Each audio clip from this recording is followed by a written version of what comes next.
Hook menggambarkan bahwa untuk sifat perubahan stres dan menghasilkan strain itu pada area yang menghasilkan bentuk grafik linear itu disebut sebagai daerah linear. Daerah linear ini daerah kita sebut sebagai daerah tempat berlakunya hukum Hook. Ada juga yang menyebutnya daerah Hook. Ini ada juga yang menyebutnya daerah Hook, area Hook.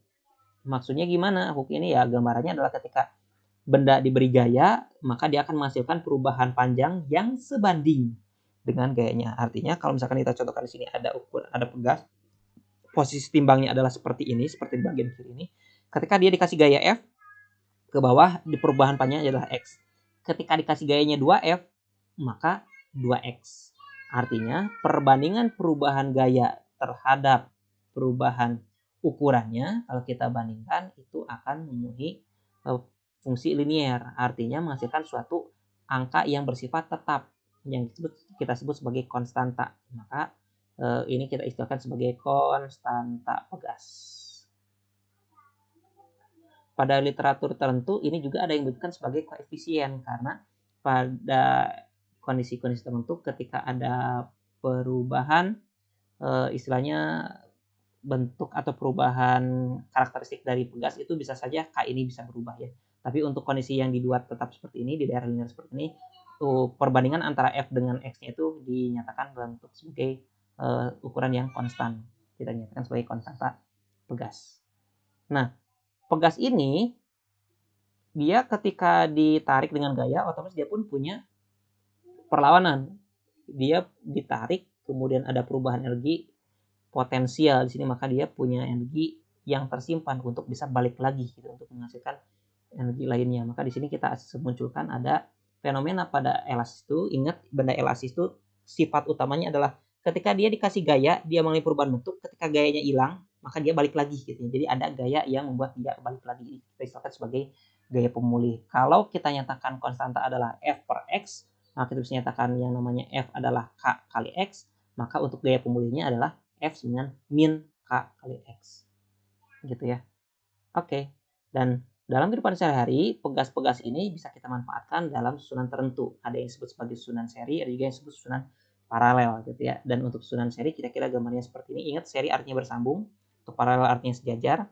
Nah, kalau misalkan ada konstanta pegas yang berbeda semacam ini, kira-kira gimana? Ya kita bisa menganggap ini sebagai satu paket gabungan. Kalau misalkan benda ini, anggaplah ini merupakan gambaran ada gaya F, kemudian pegas yang atas mengalami perubahan kita sebut sebagai X1, pegas bawah kita sebut mengalami perubahan X2, maka perubahan yang terjadi pada benda ini kita sebut sebagai X total.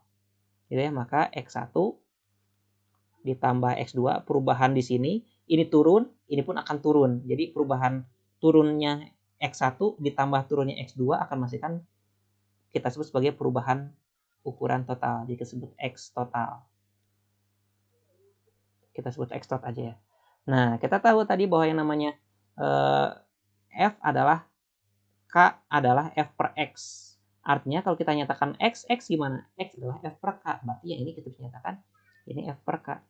F per K karena pada pegas 1 K1, ya ini F pada pegas 2 berarti K2.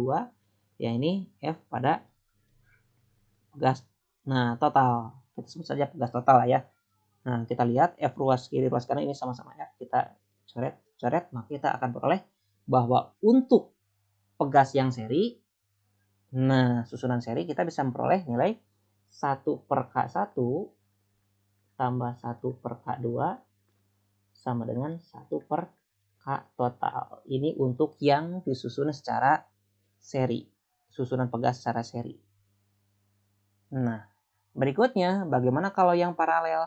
Untuk yang paralel di sini ketika pegas ini turun, ditarik ya, dengan gaya ini F, ini X1, ini X2, benda ini ketarik, pegas ini ketarik, pegas kanan pun ketarik, sama-sama turun. Dan kalau ditanya benda ini turunnya gimana? Ya udah, karena ini turunnya barengan, maka X totalnya pun sama aja. Maka itu dinyatakan X1 sama aja dengan X2, sama saja dengan X total.